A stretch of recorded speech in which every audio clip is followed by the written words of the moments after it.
Hello, you mustard-infused pelicans, and welcome to my first impressions of Roadwarden. This is a text-based choose-your-own-adventure type game, which I'm always fond of trying out, and it's been quite a while since I last played one, actually. So, let's jump into it straight away. Let's go, new game. Everyone knows to stay away from the wilderness. Most people would never risk a lonely journey. Roadwardens not only accept this struggle, they embrace it. They deliver messages, assist merchants, burn human corpses, and if possible, get rid of the beasts and highwaymen. They live on the road, die young, or retire early. It's a dangerous job, but a respectable one, and it pays well. Let's see. Well, I still have some doubts, of course. Oh, okay, I'll get you. Right, I'm actually going to just turn the music down a little bit as well. There we go, just a fraction. Just a fraction. I'm ready to leave the safety. Right, here we go. Let's see. For those focused on the story, no time limit, more cash at the start, some quests are more forgiving. A standard, for those familiar with RPGs. 40-day time limit, regular rule set. Yep, return on rewardings. 30-day time limit, increased nighttime damage. That sounds fun. But we'll go standard.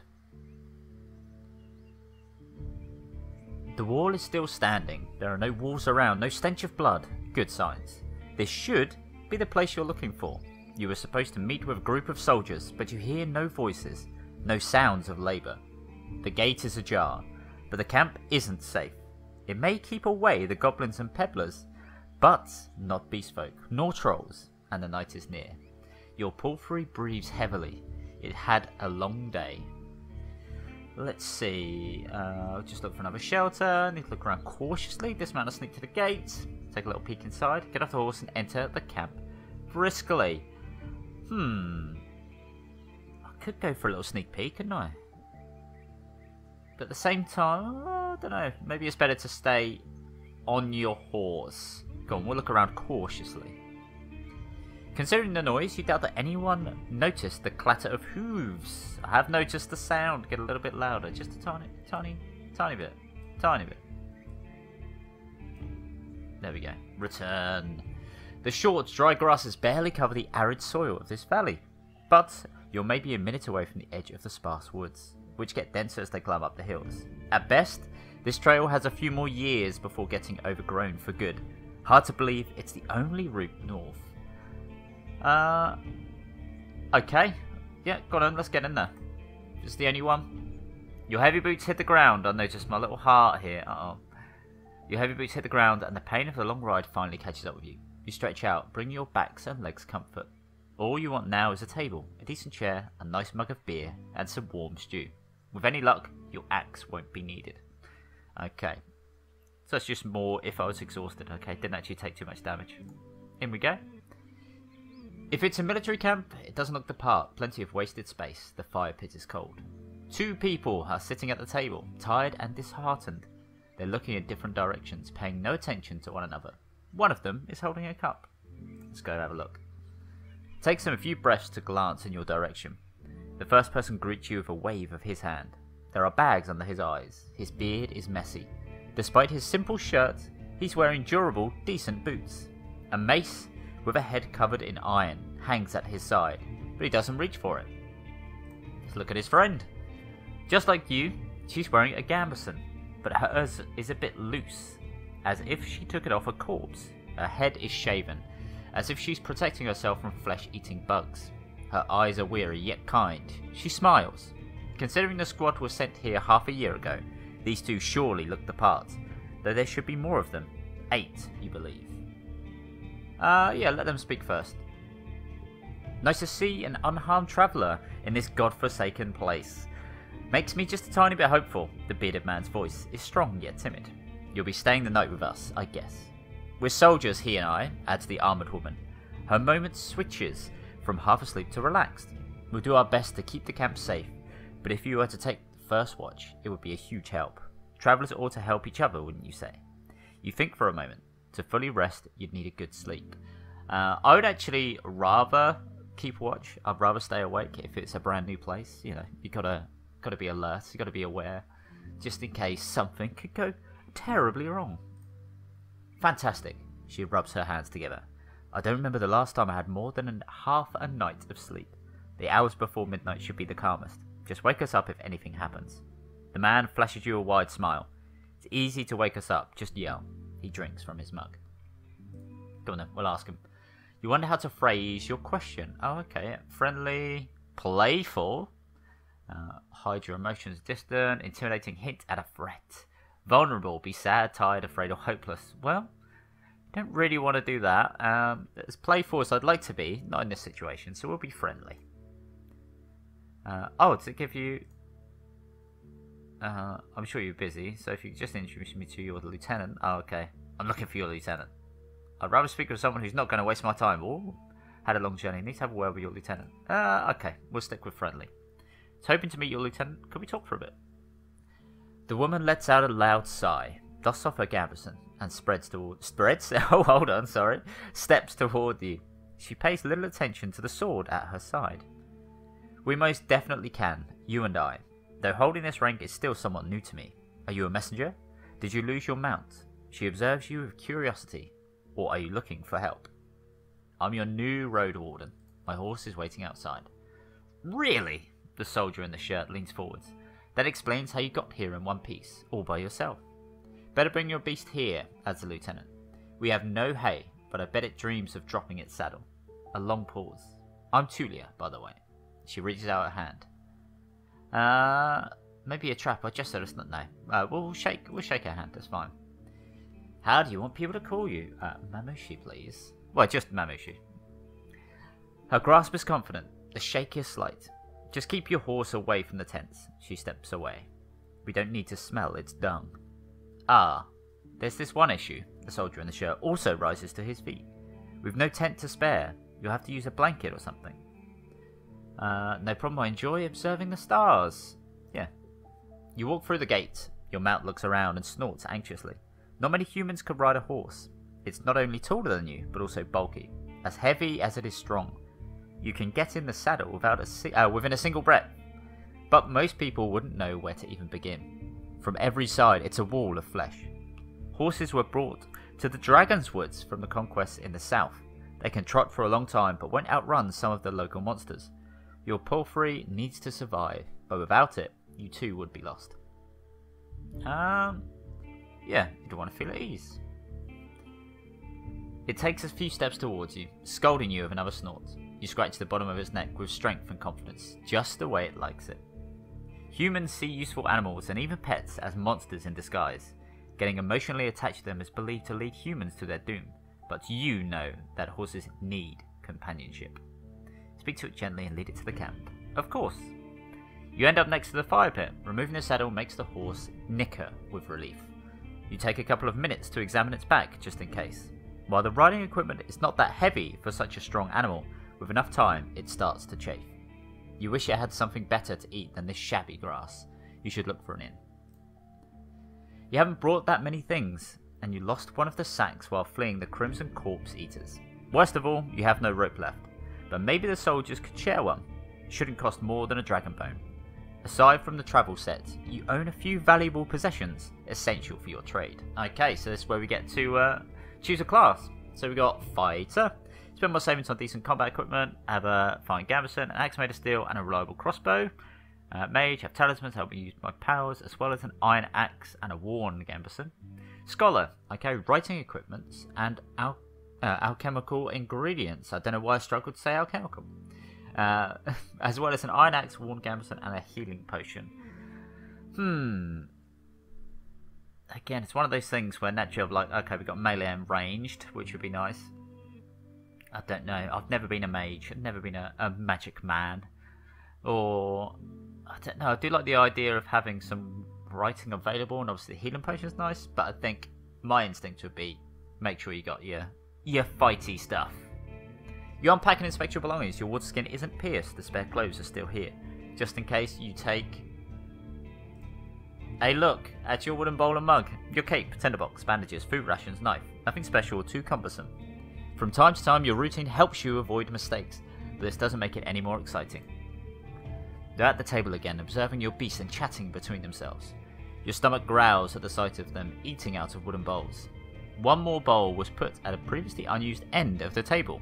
You can sit down on a tree log. Faint and familiar, don't either of them sit down and ask Tulia what she can tell me about the area. Completely ignore the meal. Oh, wow. Yeah, we'll stay friendly. It's cold gruel, the meal eaten in times of hardship. This specific bowl is filled with water, hog millets, some strange-looking cereals, and blueberries. Oh, I love blueberries. Welcoming you with a meal, even a humble one, is beyond their duty. Soldiers live with and for their companions, constantly on the move from one part of the realm to another, making sacrifices to protect their group as they face dozens of hideous creatures. Their lives are filled with discipline, hardship, and camaraderie. Roadwardens, on the other hand, learn how to work by themselves. They seldom engage in open combat, patrolling the same roads for years. They help the settlement stay in touch, but also maintain commerce, settle down, forge friendships. When there are no lords to follow, they use their own judgment. Different responsibilities, different lifestyles. Okay. Nourishment. No penalties or bonuses. Okay. Cool. Starvation won't allow you to restore vitality while resting. Oh, okay. Yeah, makes sense. Eat quickly, not focusing on taste. Let's speak with Tulia. Oh, excellent. Easier for you to overcome physical struggles. Get in. Armor 3 out of 4. Okay. She's focused and chooses her words carefully. She looks away only when she gathers her thoughts. I'm afraid I can tell you less than I would like to, and less than I should. She nods toward the other soldier. As you can see, there's not a lot of us left. At the beginning of summer, there were 8 of us, including our previous lieutenant. 5 are dead. 1 has run away in tears. We're also strangers in this land. Adds her companion. The man leans forward. His legs shake nervously. He sounds like a kid asking a bard to sing one more story, tell a joke, or do a magic trick. Whatever it takes to escape from boredom. His untrimmed beard hides a much younger face than you originally thought. What did the officials tell you? I expect not that much. No soul governs these lands. Yeah, share what I think's relevant. Be nice. You tell the soldiers how little guidance you've received, since this area is too far away from Hovlavan, okay, to keep it under control. You are warned that it's untamed and unknown. Who knows how many villagers, bandits, or monsters may be found in these unmapped hills and forests. From time to time, new people come here to look for boundless opportunities. Most of them never return. Do they turn into walking corpses, or find what they're looking for? No soul could tell me, so I was looking for your guidance. Lieutenant drinks from a cup and crosses her legs, ankle on knee. Seeing her chair makes you doubt she'll ever find a comfortable position. Where do we start? Okay. Before I continue my journey, to ask them about the peninsula, the Roadwarden, and the rope. Okay. I'll tell you what, we'll do that, so the top 3. Don't want to pry too much, because this sounds bad. If you and me, where would you go next? Ah, I like that. Let's do that. The soldier answers quickly. To the inn, of course. Grabs his empty mug. There's one northwest from here. If you can't afford the room, the main hall is free of charge. The locals rarely gather there. The northern road is much more travelled, mentions Tulia. But the hunters will tell you about this and that. And you'll have a chance to introduce yourself. The innkeeper can listen and knows many souls. Okay. Avoid cheap jokes, stick to trade, don't waste his time. Show him you can be relied upon. Okay.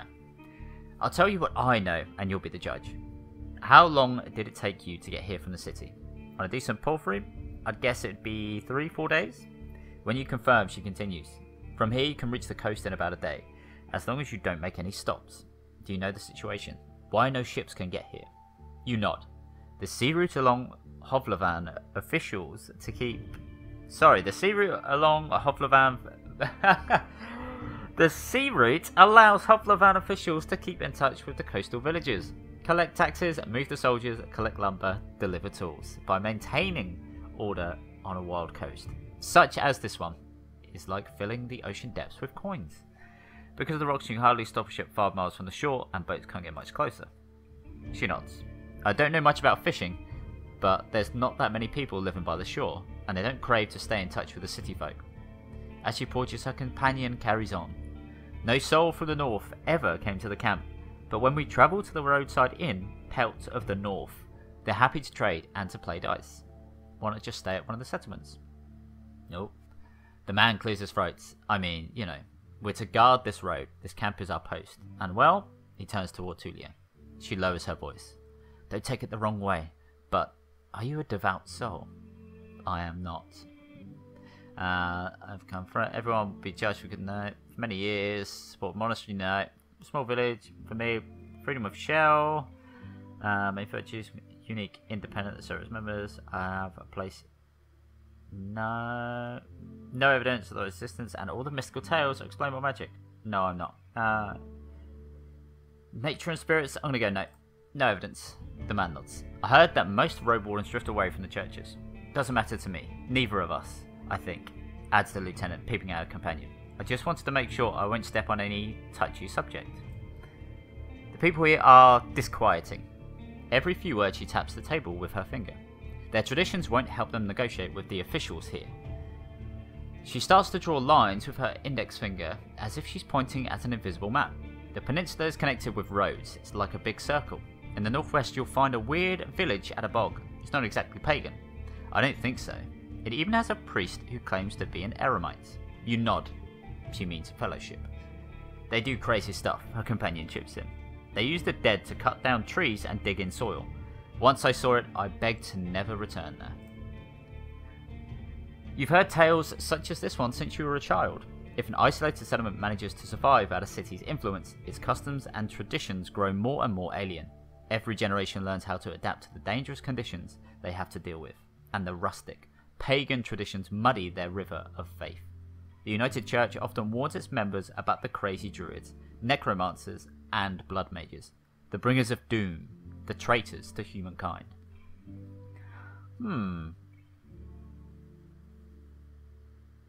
Actually, yeah, I like that. Anything that could possibly catch. My horse! We saw all sorts of beasts. The man starts to count on his fingers. Goblins, treants, cats large and small, runners, howlers, wolves, spiked boars, moflo eaters, griffins, but we managed to stay away.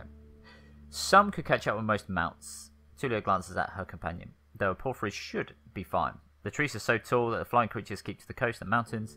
There's not many humans around, and the animals are busy fighting among themselves. They fight more for food than territory. The soldier cracks his knuckles. Don't provoke them and ride fast. Just count on luck. Okay.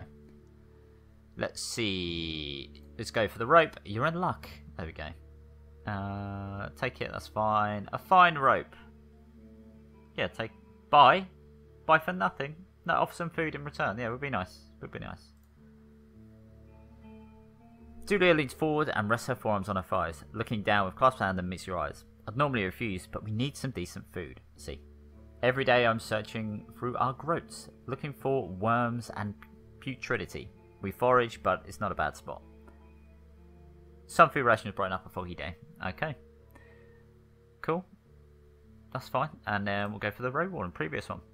Tulia takes a deep breath. Aren't you a bit late for a rescue mission? We haven't heard from him for almost half a year. The soldiers speak for a bit between themselves, trying to get their story straight. They confirm that he had stopped by their camp a few times, but stopped showing up at all in early summer. The bearded knight starts to scratch the table with the tip of his knife while looking at you. I don't remember his voice, always busy, drowning in things to take care of. He would sit somewhere, sharpen his sword, fix his loud mail, clean clothes, write notes on that wax tablet of his. Yep, and leave at dawn. Unlike us, Asterion never gets bored. Tulia lets out a joyless chuckle. He's secretive, but some of the locals speak about him warmly. Maybe he just doesn't like us. If anyone knows, they won't tell us. Maybe someone is keeping him in a basement, the man carves with passion. We haven't seen him, or his saurian. Something ate them, I bet. The officials have hired you, right? They don't expect him to return. Richer Roadwardens, what the hell happened there? Roadwardens often use four-legged meat-eating saurians as their mounts. They have to be tamed and trained since they're hatching, but unlike horses, they can easily defend themselves from many monsters. At least your porphyry is fast and reliable, and won't suddenly sink its teeth into an innocent passer-by. Neither of us had any insight into his dealings, says Tulia. My predecessor left me no clues. We also took a look at Asterion's stuff. Wait, she raises her open palm. I almost forgot. She stands up and heads to a nearby tent. He has kids, in a village near Hovlavan. I was planning to take all his things there. A pouch, a second spear, a decent bow, some potions, quite a treasure. She glances at you. But I would much prefer to bring them the truth about their father. Okay. Here's the catch. She dusts off the hilt of her sword. We've hired a messenger to ask the commanders for further orders. Since she hasn't returned and knew nothing about her, she either ran away or something happened to her. She sighs with resignation. We are meant to stay here until fall. What do you think? Come see us. Tell us what you've learned about the man, and we'll get back to Hovlevan together. You think about your real mission. You're planning to return to Hovlevan in the early fall anyway. If he's alive, I don't think he's going to be happy about me taking away all of his possessions. True, but he's considered dead. I doubt he'll spare you anything. And who knows, you may just find his shell lying on the roadside tomorrow. He wears a mail, uses a spear, mostly. Maybe 5 feet tall but stout. Long red beard, short hair, pale face, rarely smiles. She glances at her companion, but after he adds nothing, she sits down and stretches her legs. So find out what happened to him. Dead, alive, left, just let me know. Okay. Yeah, I'm happy with that. That's fine. Are you sure? Says the bearded man. We may not be around the next time you come here. That's fine. We'll prepare. I agree. Julia sighs with relief. And may you do better than Asterion did. Stay vigilant. She winks at you, shattering the mask of a soldier. Thanks for the help.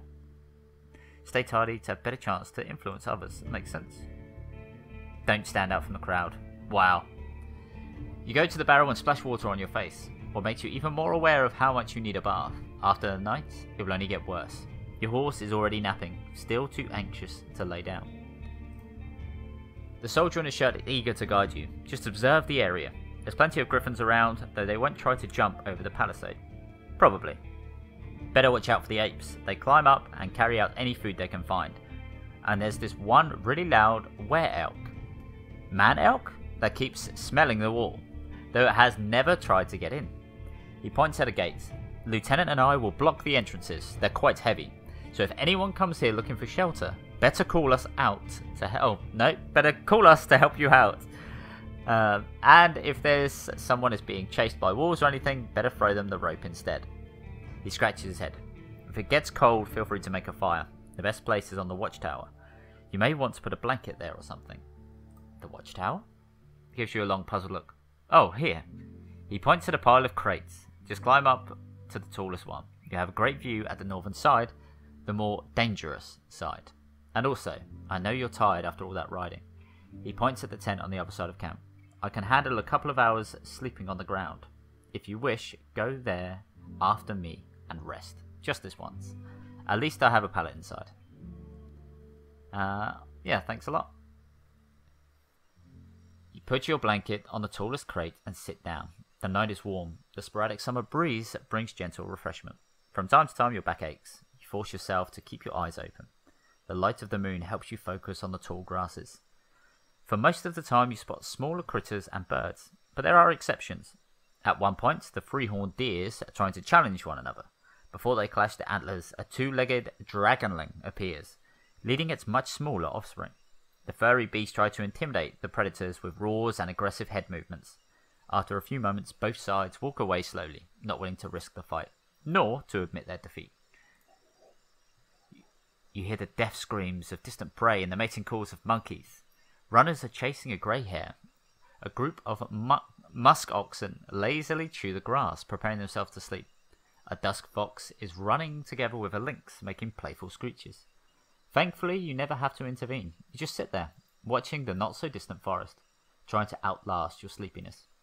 You can only guess how much time has passed.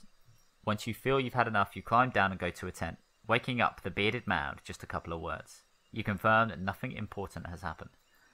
Gather my things and squeeze into the tent, use my bag as a pillow, put my blanket on the pallet, and cover myself with my cloak. Sleeping in a tent is not the stuff of dreams, but it's a much welcome rest. The pallet keeps the cold soil away.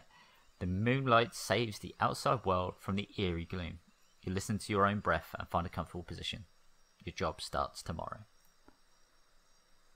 The Merchant Guild wants to take control of this realm. Your wardening duties are secondary. First and foremost, you need to explore the peninsula. Learn about the territory, resources and threats. Get to know the locals, and if you can, convince them to consider negotiations with Hovlevan, officials and traders. Could the tribes resist the soldiers or be a threat to the priests of the United Church? Are there any forbidden practices that need to be eradicated, such as blood magic, necromancy, robbery or slavery? 40 days. Once you finish your reconnaissance, you should speak with Tulia and return to Hovlevan. There you'll report back to your employers and get your reward. In the meantime, you have your own goal to pursue. Let's see, I need to gather some extra coins so I can help a person I care about. Need to gather some extra coins so I can retire early. Gather enough connections among the local leaders. Use them to become a major player in the Merchant Guild. Once we remember the soul, we've got peace and order to the realm. I just want to help people, make this region safer for the locals and newcomers alike. I want to find a new life for myself. I have a difficult past and I want it to be forgotten. Just be helpful. That's it. Just be nice. Your half-asleep senses are catching the sounds of the wild forest. Your instincts keep you alert and anxious, though the pleasant, humid, late summer air evens it out slowly. You're thinking about your goal, but you need to gather your strength. Sleep. Sleep minute attempt. There we go. Oh no. So, okay, so that's going to go, plus we'll fill out our health. That's our hungriness, isn't it? That's it. And then our appearance. Appearance will always suffer. Just getting old, that's why. You're woken up by sunlight, well rested and ready. Without haste, you gather your things. After only a couple of breaths, you notice a weird smell, like a roast. No, burning meat. Burning, rotten meat. Disgust crawls into your consciousness. You exit the tent. Your horse is looking around nervously. Your bags are where you left them. You see an open gate. Uh-oh. Both soldiers are standing near a humble pyre. The man in the shirt looks at it contemplatively. Oh my god. Julia is the first one to address you. She greets you with a nod. We used the horse's manure for the flames, so don't worry about it cleaning it up. You see a corpse among the flames. It's impossible to tell if it belongs to a male or female, but it was an adult. The burning process won't be over for a couple more hours. A traveller or an undead. But there were 3 of them, right? Both soldiers. Okay. The latter, a young one. She lacked the pneuma to understand that she couldn't get inside the camp without climbing. Okay, gotcha. It was a trader. I stabbed her with a spear from a safe distance. Shifts her weight. One more fog and she'd be a real threat. Even now, it took a couple of hits to knock her down. Sooner or later, every human shell wakes up, gaining more strength with each soul it devours, and each moment it spends in the fogs. Burning the dead is not just a religious practice, it's a necessity. Soldiers, priests, village mayors, even road wardens. Making a large pyre takes a lot of time, but it saves lives. Tulia calls this undead a she. Most unites hesitate to do so. Running away from the reek, huh? I don't blame you. She walks with you for a few steps. Find us here if you need us, or if you learn what happened to Asterium. There's enough ground here for you to rest. Safe travels. These words make you stop. An old farewell, mocked in a number of songs and tales. But yet you hear no scorn in Tulia's voice. You wonder how many acts of kindness like this one you're going to experience in the days to follow. She returns to the pyre. You somehow miss the fact that your mount is already saddled and warmed up. You double check the equipment, but you don't need to fix anything. Soldiers were diligent. Normally, preparing any palfrey for a long journey takes a lot of time. You put on your gambeson and make sure that your axe is tightly attached to your belt. Get on the saddle. The palfrey knickers, ready to leave. It's time for you to get to the crossroads north from here. Let's do a little travel. Okay, travel north. So we don't have an option to just disregard it and travel somewhere else. But that's cool. I mean, I would have gone north anyway. Even at a later hour, you wouldn't expect to meet any travellers in the valley. The warm summer breeze lures your mount forward, but the serene chirping of birds is quickly replaced by the distracting screeches and gurgles coming from further down the path. You soon find a pack of 4-legged griffins. They're larger than foxes, and emerge the features of birds and furred beasts. Each one is of a different size, coat and colours, and their temperaments are just as varied. Their fronts are covered with vivid feathers, while their rears have darker fur. Their wings are massive, making them impressive jumpers, but they're too heavy to fly. About 24 beasts are yelling, brawling, and chasing each other around, blocking your path. Let's see. Okay. Can't enter the forest blindly. If these or other creatures were to chase after you, the thicket would be dangerous for your horse. Absolutely. There are reasons why travellers stay as close to the main roads as possible, and why adventurers move in groups. Usually the safest approach would be to stay where you are and just wait for the pack to get hungry. It may, however, take up a couple of hours. You'll think about your conversation with Tulia. You've got a lot to do, and time may be of the essence. Right, use violence or direct threat. Oh, okay. That dice icon marks the action that involves a random chance. Take my axe and hurry the horse. If we ride fast enough, we should be fine. Luck should be enough to scatter them. Yeah, I do like that idea. I was thinking about potential distraction. have any vitality points, you can use the warrior's chain to access unique interactions. So what would this be? Oh, okay, that's just a little gotcha. Yeah, I'm gonna try and distract them with the crossbow. I'm thinking, yeah, that's what I would have done anyway. So let's do it. Crossbows are an easy weapon to use, and you've got plenty of time to aim. The creature falls on its side and screams, alerting...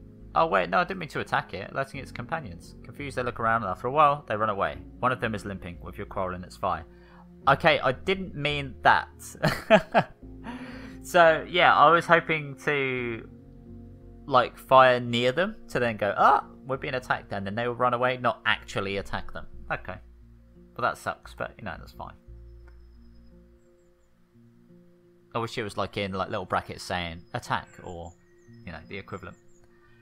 The road splits. According to what the soldiers have told you, you may find a safe inn by turning left. The forest to the right is lush and the trail overgrown. Kids used to have this song. How did it go? The harshest pathway leads to the dragon's lair. Those who search for treasure, do you truly dare? The signpost in front of you doesn't make your situation much clearer. It was put here by someone who can't write, for folks who can't read. Covered in old red paint, it points east. Blood there, as people say. Danger to be found. There's not a soul to ask for guidance. I look at my horse. What's its name? It's going to be called... Feeborg. Feeborg, the horse. Feeborg is peaceful as you stroke its mane. Maybe it can't help you choose a path, but you've spent many years together, happy to go on. It takes a couple steps forwards. Spot a few berry shrubs and wild cabbages, but they still need at least 2 weeks to gain maturity. Okay. So, west would be sensible, and go to the inn. But, I'm making a video. We're going east. The cove road east is overgrown. Feeborg trots when it has a chance, but more often it walks. Forced to jump over larger branches blocking the path, the nearby lake is surrounded by thirsty wildlife. Observe the dark forest. Here we go. What kind of dangers are we going to get into? Radioactive waste, is that what I'm seeing over there? A couple of stone slabs were turned into a hut-like shape. One of the ancient chapels raised by the priests of the United Church in the days of a few soldiers and even fewer shelters. The dolmens proved to be especially durable, though the conditions they offered were harsh. The entrance is barely wide enough to let you walk inside. It was meant to keep larger beasts away, including your palfrey. You can't spend the night here. You dismount and look around. Yeah, approach the hourglass, definitely. It's the most common religious sign of the city folk, adapted by the United Church, Orders of the Truth, and the majority of fellowships. It's used in temples and during the funeral rites, but also to decorate codices or jewellery. The winged hourglass portrays the ephemerality, oh god, it's one of those words which I haven't said in a long old time, ephemerality of life and the rigidity of time. When possible, they're made of steel, signifying the strength of humankind's determination and innovation. Not a pious soul, I feel nothing. Got that right. Let's go in them. The beams of light get through the gaps between the rocks, but you can hardly see anything. A torch would fill the place with smoke, but a candle would suffice. You wonder how many travellers were sitting on the cold rock, observing the entrance and fighting with their heavy eyelids. Let's go outside. Feeborg is looking for the next clump of grass to graze upon. Oh, okay, I have to go back in. Chapel is empty of life. Go back outside.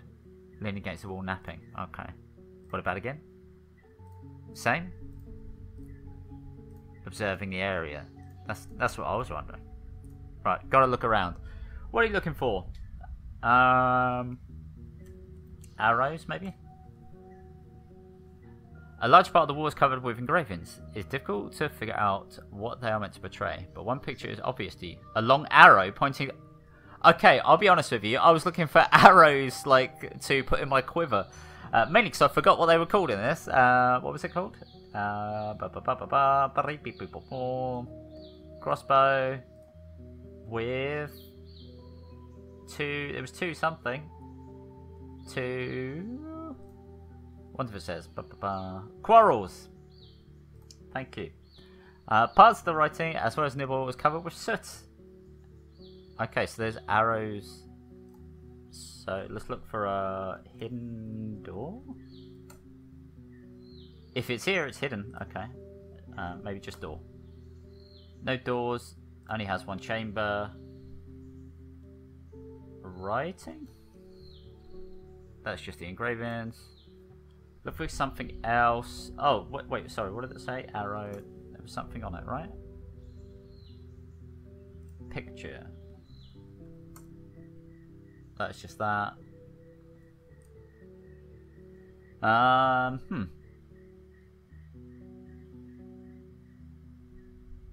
Down.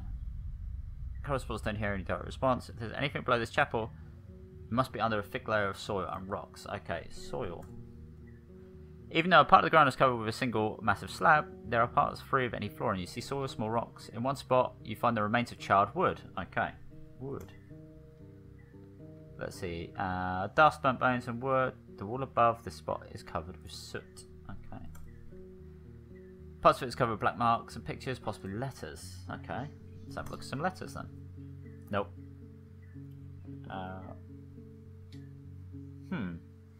Check the walls. They're all around you. Okay. Let's see. I'm trying to think of what else. What else would be... I don't know. Just check for a trap. If there is one, you haven't found it, nor activate it yet. I know. That's what I'm wondering. Feels plain pokely. Oh, so still have to enter the chapel. Empty of life.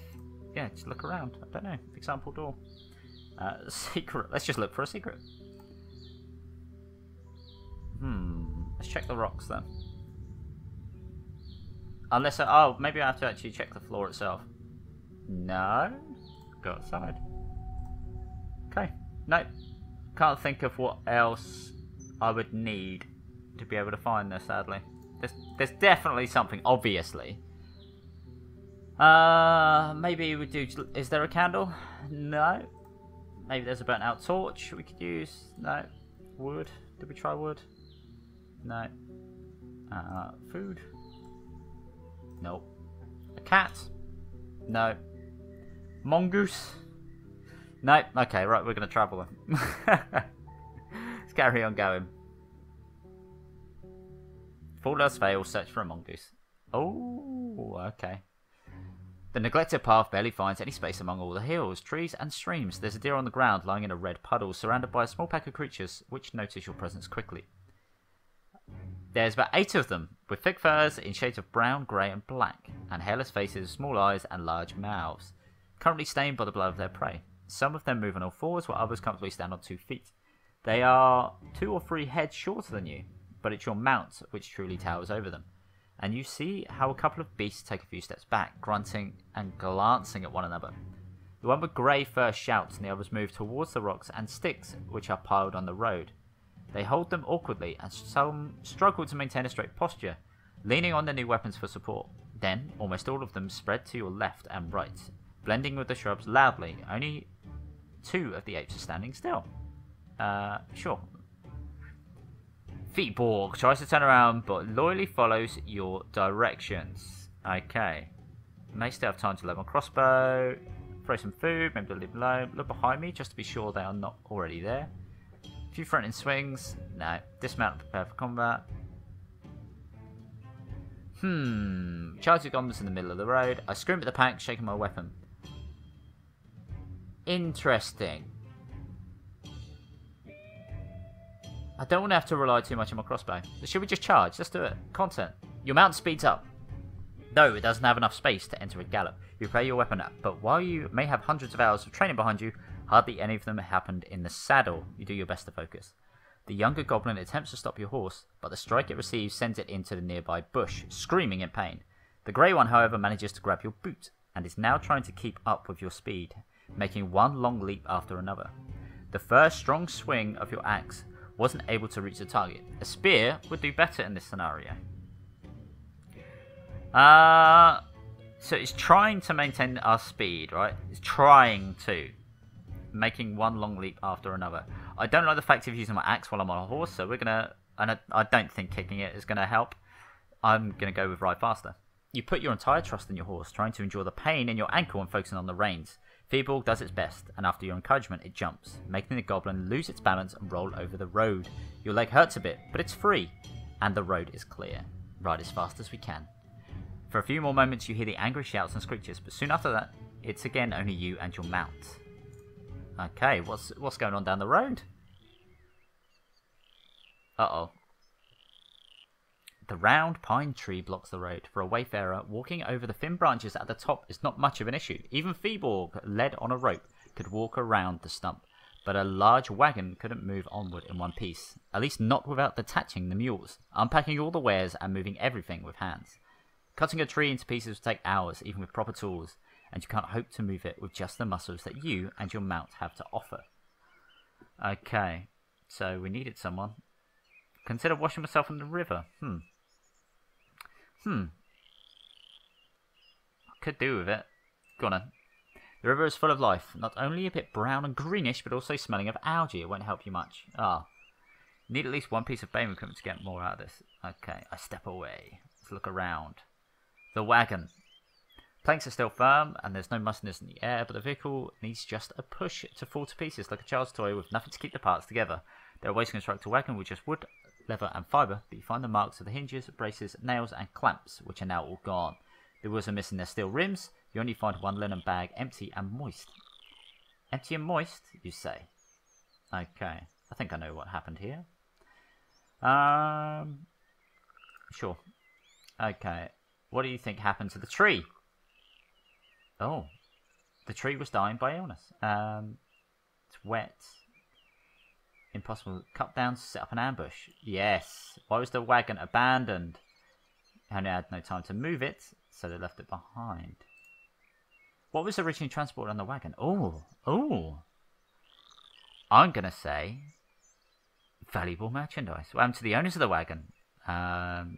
Disappeared into the wilderness. You think the tree was cut down, set up an ambush? Oh, okay. Are you sure? Yes.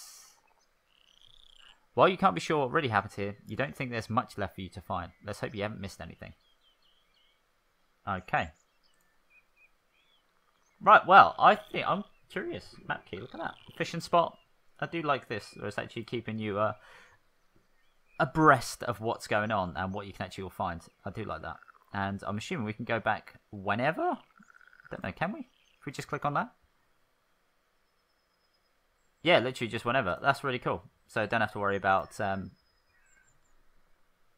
fighting the goblins and stuff like that again. Nice. I like it. Yeah, do a little cheeky quick save, actually. Because I will be playing more of this in my own time, but not quite now. Honestly, yeah, I really like this. This is one of the better choose your own adventure style games, because you do have a lot more input, which I like to see. I love the fact that you can type in a bunch of things as well in certain areas to really uncover stuff. Like me accidentally finding an arrow. I do think I'll need to find a light source of some kind to be able to fully explore that. But yeah, I do like it. Not too worried about the art style. Like, it may put some people off because it is a bit pixelated and there's not much going on. But you could have had pixelated font, but I'm so glad they offer regular font as well, because it just makes it a lot easier to read, even though I was struggling. But also, like, for you guys to look at. I know sometimes it can be difficult to read some pixelated fonts, so the fact they have included this helps a lot. I do sort of wish, I don't say sort of, I do wish they did include updating this as well to match the font, because it does look very distracting. I like the fact that on the left you keep that as pixelated, because that's like the story or whatever. But for these icons, they could easily be updated as well, just to match it, just smooth it out a little bit. But I am being very nitpicky, but that's mainly because there's not much wrong with this game, to be honest. I'm sure I will find things to moan about later on, potentially.